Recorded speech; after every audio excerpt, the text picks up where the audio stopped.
from NiemanLab. Heavens me, this is one of the greatest headlines I've ever seen. For those that don't know, NiemanLab is a journalism college university institution, and they report and cover how things go in media. So if you're in journalism school or you work in media, you know all about them. Here's their headline. Tuning out TV news might be behind the decline in media trust. No, really. Okay, here's the first paragraph. A new wide-ranging study finds that trust in news has fallen further in countries where television news use has declined, as well as in countries where more people are turning to social media for news. So let me just scream this. They are saying, wow, in the places where people don't watch TV news, trust has declined. That must mean not watching TV news makes you not trust them.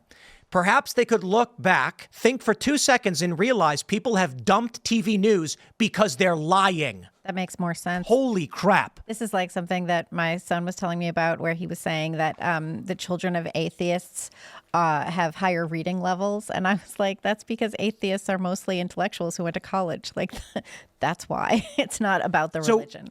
You know, what I see here is we all watched a media uncritically just say, oh, Joe's not going to pardon his son. There's that viral video, 9 minutes of them saying, but he said he wouldn't do it. And then when he does, they're like, I never saw that coming. We kept reporting at the Post Millennial. We kept saying, Karine Jean-Pierre said that Biden would not pardon his son. Biden said Biden will not pardon his son. John Kirby, whoever said it, Biden will not pardon his son. And people were like, why, like, we covered this already. I'm like, no, we have to keep covering it because they are lying.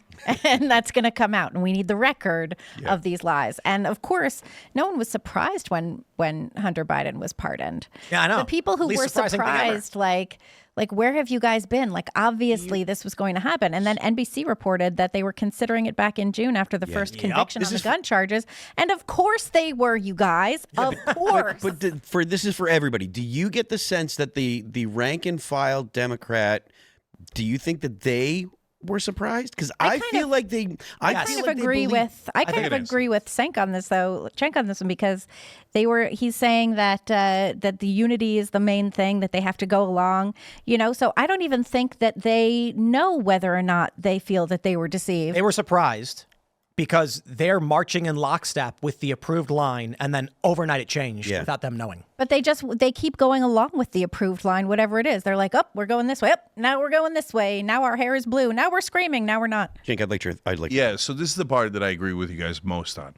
So first off, I totally agree with your interpretation of this, article. Yeah. And this is the kind of stuff that basically Noam Chomsky warned about decades ago. Yeah. And so I had Noam on the show a couple of times, and I asked him one time, I said, so where do you get your news? You know the New York Times and CNN and all these things, skew the news, they manufacture consent, et cetera, right? You're the guy who originally wrote about it.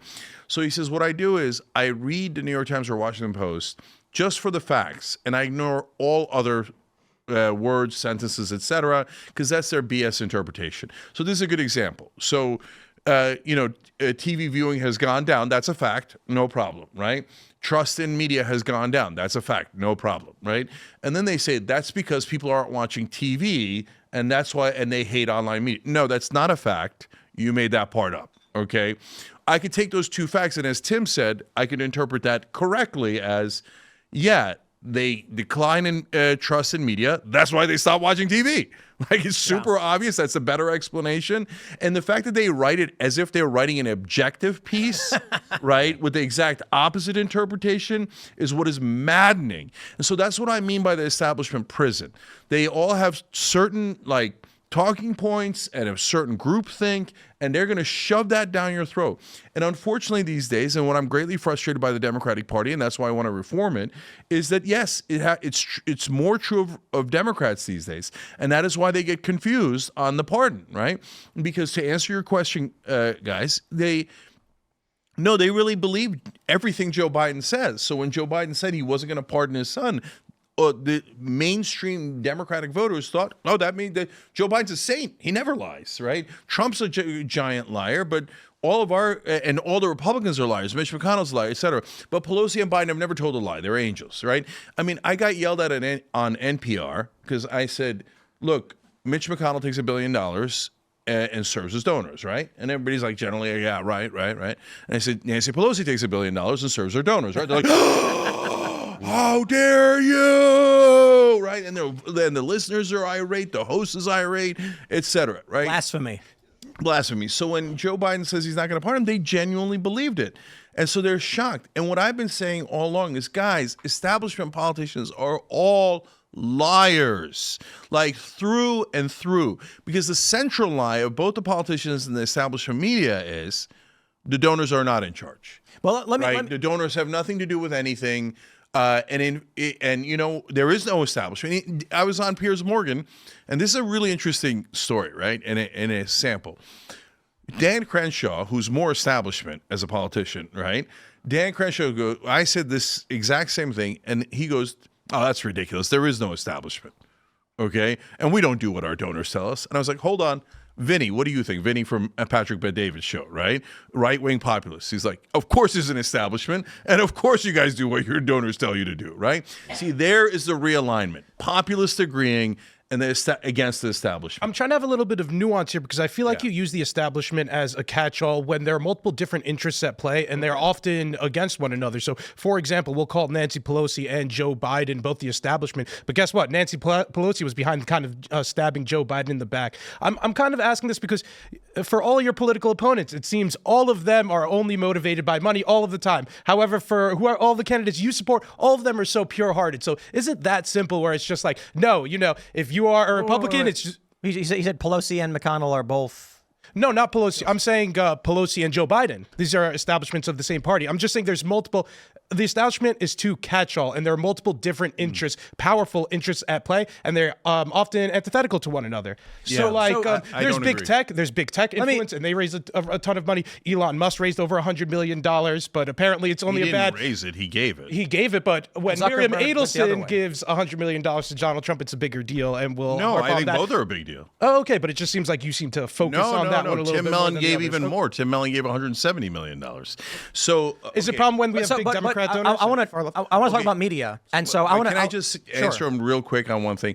No, brother. So when Matt Gaetz and Josh Hawley stopped taking corporate PAC money, they then introduced anti-corruption bills, anti-war bills, and I said, there you go. That's the difference, right? You stop taking corporate PAC money, and so I still have huge disagreements with Matt Gaetz and Hawley on other things, but at least they got honest on that front, right? That puts them in the populist camp rather than the establishment camp. And so if there's a delineation, the best delineation is probably corporate PAC money. And so in terms of Pelosi and Biden, that is a super rare thing. That's why everybody was shocked. Because especially on it used to be on both sides, but Trump changed the Republican side. But on the Democratic side, the establishment never turns on one another. Never. So when Pelosi did it to Biden, it was shocking. I couldn't believe it. Right? Because here we are, me and a couple of other people saying, well, the Biden's is not young, this is terrible, etc. But we're not going to win that fight. We need to push until someone like Pelosi and behind the scenes Obama said, yeah, no, he's too old. I think there's more infighting behind the establishment, and it's an easy attack. So It's an talking easy about attack. media, because one of the things I wanted to ask you is, we can see the establishment media, they're lying and all of these things, but I've got some issues with things that you guys have reported in the past pertaining to me. And I think there's liars on the right in the independent media space. There are people, there was one video where, this is a couple months ago, I noticed that we were featured on the front page of YouTube, default, not signed in or whatever. I was like, oh, wow, that's crazy. And I noticed that our viewership jumped, so I checked with a incognito window. I also noticed a different video where someone took 2 clips of you and me, totally different videos, you on your show talking about something unrelated to me on my show talking about something unrelated to you, but edit it to make it seem like we were debating. It had 40,000 views. And I had never seen that before, probably because I don't really browse these kinds of videos. But the comments were people being like, oh, wow, Cenk got him. Oh, Tim snapped back. And I'm like, wow, they made a fake debate between us. And so certainly I think there's a lot of fake news going all around. Thanks for checking out this clip from Timcast IRL. Make sure to watch the show live Monday through Friday at 8 p.m. Subscribe to this channel, and we will see you all there.